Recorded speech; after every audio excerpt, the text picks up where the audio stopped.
Hello मंडळी, कशा आहात तुम्ही? चांगलेच असणार. तर काळे मासे बनवायला सुरुवात केली आहे. खूप मस्त वाटण मस्त बनवले होते मी काळे मासे. बघा, अद्रक, लसूण, कोथिंबीर आणि खोबरं वाटण करून बनवलं होते. इथे माझ्या भाकरी बघा कशा टमटमीत फुगल्या आहेत, छान मस्तपैकी बघा, गरम गरम. आणि इथे मी फ्राय केले काळे मासे, फ्राय केले छान, मस्त मसाला बनवून घेतला. आणि हे बघू शकता तुम्ही मस्त.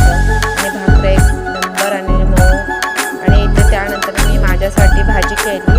शेवग्याचा पाला आणला होता, तर कांदा, मुगाची डाळ, अजून लसूण, अद्रक, हिरव्या मिरच्या, खोबरं थोडंसं वाटण मी कांदा तळून घेतला होता. त्यानंतर भाजी टाकली, भाजी टाकल्यानंतर मुगाची डाळ टाकली. खूप